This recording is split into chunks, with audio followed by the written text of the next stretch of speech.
안녕하십니까, 비버연구소입니다. 이번 시간에는 과연 공무원과 공기업이 최고의 기업인가에 대해서 이야기를 좀 나눠보도록 하겠습니다. 공기업 공무원 너무 좋죠. 그리고 공무원처럼 사실 안정적인 직장이라는 개념으로 출발한다면 너무 좋은, 어떻게 보면 목표일 수도 있겠는데, 저는 사실은 이게 맞아요, 정말 공무원 하세요, 이런 얘기 할 거면 오늘 이 녹화를 시작하지도 않았을 것 같아요.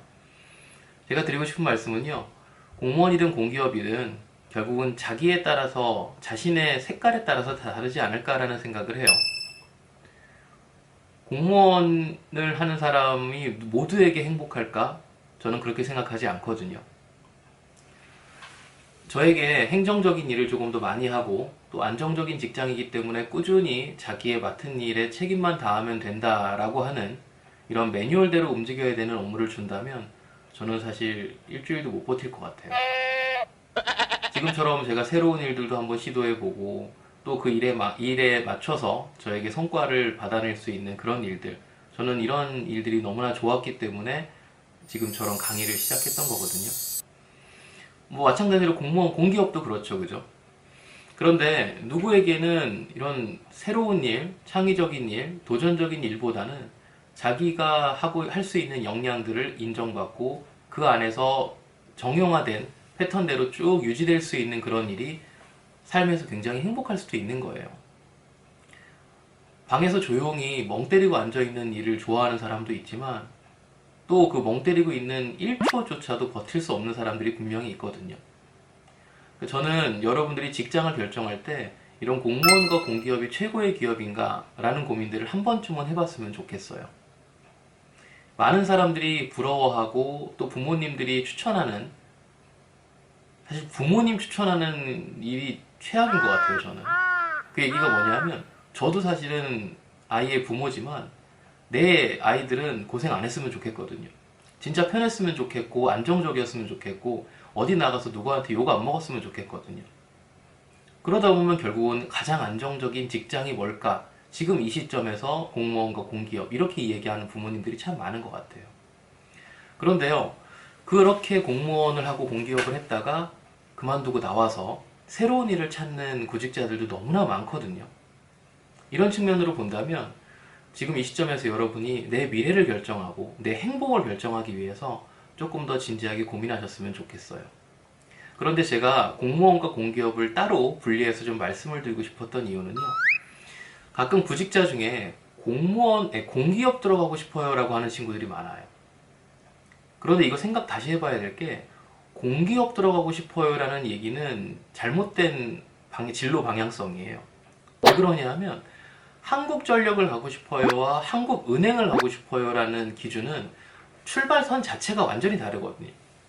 그러니까 내가 어떤 공기업을 갈 것인가를 고민을 해줘야 되는데, 그냥 막연하게 퉁쳐서 전체 난 공기업 가고 싶어, 이렇게 생각하는 친구들이 너무나 많다는 거예요. 자, 공기업은요, 각각의 색깔마다 그리고 사업군, 시장마다 너무나 다른 성향을 가지고 있는 기업들이에요.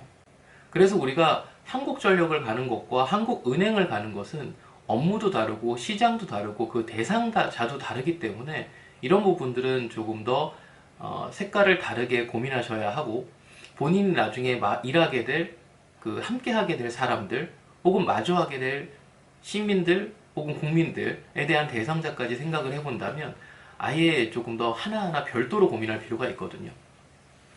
그래서 우리가 이렇게 하나하나 기업별로 뭔가를 고민해 볼 필요가 있다라는 말씀을 드리고 싶은데요.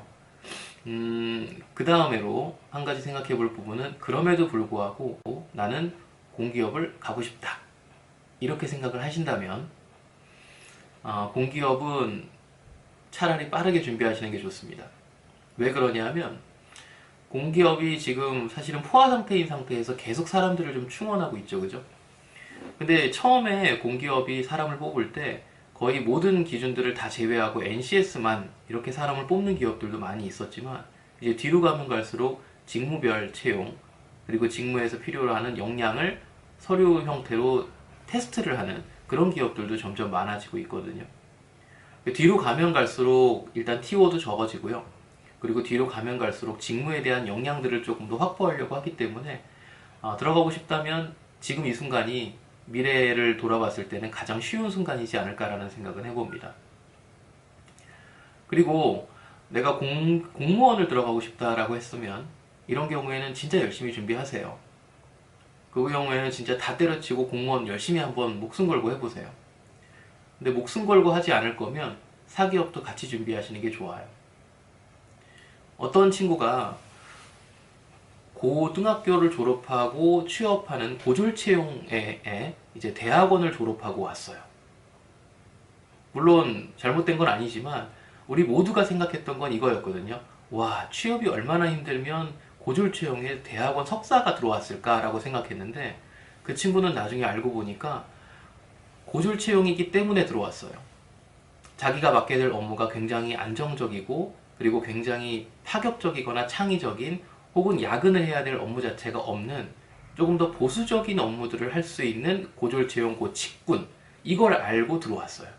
왜 그랬냐라고 했더니 자기는 공부하는 게 너무 좋고 박사과정도 이제 들어가려고 준비하고 있고 야간에 학교를 다니려면 칼퇴근이 필요하다라는 얘기를 하더라고요. 이 친구를 누가 욕할 거냐고요. 자기가 생각한 정확한 진로가 있었기 때문에 혹은 자신의 인생에 대한 방향성이 있었기 때문에 선택한 일이잖아요. 저는 공무원과 공기업 이 모든 것들이 다 어떤 직장이든 직업에 대한 귀천은 없다고 생각하지만 본인 스스로가 인생에 대해서 조금 더 진지하게 고민해보고 그리고 확신 있는 선택을 한 순간 그리고 나서 다시 한번 준비를 하셨으면 좋겠습니다. 모든 진로는 남들이 간다고 해서 좋은 직장도 아니고 남들이 좋다고 해서 따라가는 것도 좋은 방법은 아니겠죠, 그죠? 자, 여러분의 미래에는 성공이라는 단어도 있지만 그 성공과 함께 행복이라는 단어까지 같이 있었으면 좋겠다. 그래서 오늘 이 내용들을 말씀드렸다. 이렇게 이해하시면 좋을 것 같습니다. 한 번쯤 오늘 강의가 그리고 이 시간이 여러분의 인생에 좀 더 고민이 되고 그 고민이 좀 더 현명한 선택을 할 수 있는 순간이길 바라겠습니다. 감사합니다.